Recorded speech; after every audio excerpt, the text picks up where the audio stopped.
Mr. Ferguson, nearly half of Washington renters spend more than a third of their income on housing. That makes them rent burdened.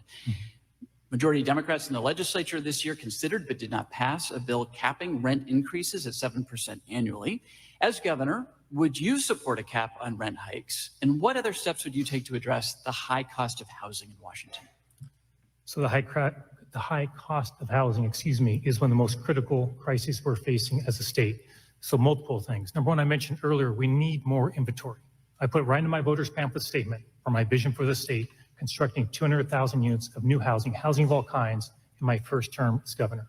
As Attorney General, we recently took on another lawsuit, Dave, standing up for Washingtonians, an entity that's engaging in price fixing on rent, artificially raising rents and making Washingtonians all across our state pay more.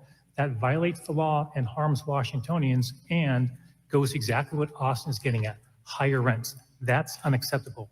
So look, I'm open to proposals that address exorbitant hikes. Look, the good news is most landlords don't want to do that. They want to play by the rules, but we need to make sure that we have a housing market that works for all Washingtonians. One more thing I'll say on housing, which was a key part of your question. Look, housing is buried in the bureaucracy of state government. The head of housing is buried in commerce. I'm going to pull that person out and that team out, and guess what? The head of housing is going to be a member of my cabinet. So every time I'm having a cabinet meeting, I'm getting an update, Austin, in real time about how we're doing on addressing the affordable housing crisis that we have in the state and making sure we're working in public-private partnerships to address this key issue. One thing in going to all 39 counties, this issue is the one I heard most from Washingtonians. Mr. Riker, 60 seconds. Well, hey, if it's in his voters pamphlet, it's got to be true, right? I mean, I believe him. He still hasn't answered the question, who's responsible? Look, he sued Value Village. It cost us millions of dollars and lost. He lost. It cost us millions of dollars. He sued the chicken company, the tuna fish company, and he sent out $200 checks. Remember this? The $200 checks went to deceased people. That's efficiency? And that's how you're going to fix the problem? That's how you're going to reduce your budget? You know what we need to do?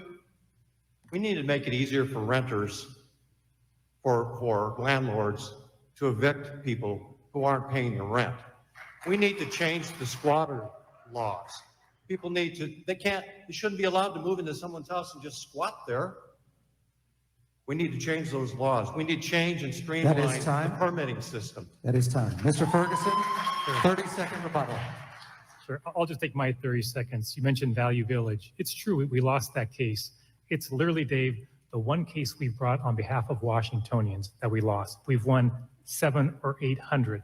And those are cases that have returned literally hundreds of millions of dollars back in the pockets of Washingtonians. We've also had debt relieved for millions and millions of Washingtonians, totaling $1 billion. That's the work my team does every single day to do what?